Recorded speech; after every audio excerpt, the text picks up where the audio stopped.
the other thing to keep in mind is when we say a year to think about it, even if today a bill was put forward, realistically, it would be 7 or 8 months for it to work through the entire system and actually be enacted. So we're talking about a year plus those 7 to 8 months minimum. If a bill is required, now I'm not as clear on this as I ought to be, David, but remember the president is the commander-in-chief. Right. And he has very broad authority over the armed forces, so I wouldn't be surprised. I may be wrong here, and I suspect that your listeners, or at least some of them, know a lot more than I do about this, but I wouldn't be surprised if he couldn't do, in this case, exactly what Truman did in 1948 and issue an executive order, because that's the way we desegregated the armed forces.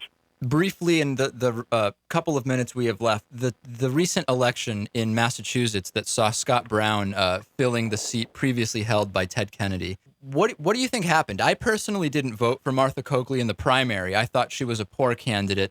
I did vote for her in the actual special election. It wasn't even close, though. It really wasn't even close. What do you point to? Well, it was close enough. I mean, she only lost by 5 percentage points. I mean, that's a swing of 2.5 percentage points. Look, I think it was a lot of things. And by the way, you're probably too young. I don't even know if you were alive at the time, but it was almost a carbon copy of what happened to me against Ed King in 1978 in the Democratic primary, which I read about today. Yeah. Which I was 40 percentage points ahead with 5 weeks to go. Everything was wonderful. The Red Sox were 14 games ahead at the All-Star break, and by the way, they lost 2 along with me. So I often say Dukakis and the Red Sox went down the drain together. And in fact, the state's economic condition, which had been horrendous when I started in 1975, was improving rapidly. At least I thought it was. Unemployment was down to 5.5%. Our fiscal problems were beginning to straighten themselves out, and I think it was a case, as in this situation, where everybody thought it was going to be easy. And there was no problem. And whoever won the Democratic primary was going to be an easy winner. And what we discovered was that people are pretty angry out there. And as the president himself said, the same reasons why he got elected were the reasons Brown got elected. People were just upset and I think didn't want to be taken for granted, which simply reminds us, although I don't know why we require reminding, David, that you cannot take a campaign for granted, any campaign.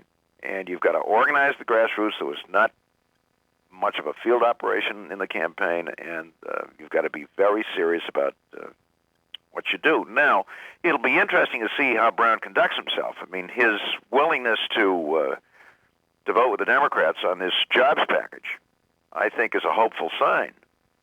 And I hope it's a sign that he's going to be an independent guy who doesn't march in lockstep with what I think is not only an intransigent but irresponsible Republican delegation in the United States Senate. I mean, these guys are nothing but beginners. It'll be interesting to see what happens when the president meets with them on health care. But, I hope the first question he asks them is a very simple one. Do you or do you not believe that working people and their families in the United States of America in the year of our Lord 2010 should not be guaranteed basic health care the way they are in every other advanced industrialized nation in the world?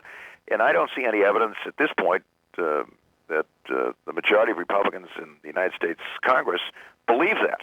Back in August, you were mentioned, you didn't say it, but others said that you were a leading candidate to replace Ted Kennedy until the special election. Did anybody actually tell you that, or is that a media-driven story? Oh, yeah, the governor and I talked about it, and there were a number of us who were being considered. He decided to pick Paul Kirk, which was fine by me. I think the world of Paul, and I thought he was a good choice. But had I been picked, I can tell you this, I would have had 2 principal goals in mind in the relatively short period of time that I would have been down there. One, obviously, was to get a decent health care bill, and the other was to get rid of the filibuster.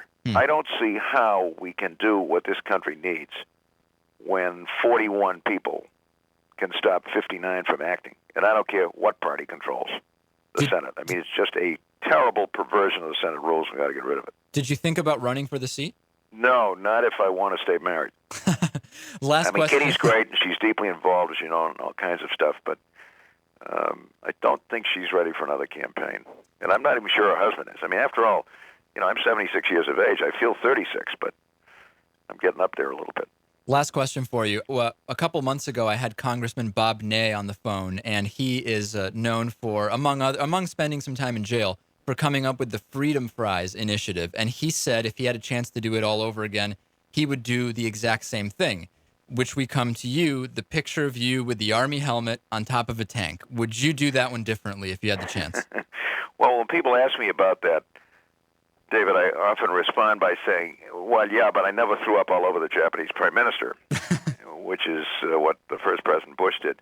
Look, Bush was in a tank 3 times during the campaign. Yeah. You know, should we have used that picture? I mean, what do you do here? I mean, we're running for the presidency of the United States, so, you know, I wasn't defeated because I was in a tank. I was defeated because I didn't run a very good campaign. And under circumstances where I think a much better campaign could have won that.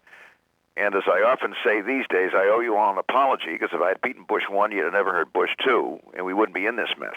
So it's all my fault, and I accept that.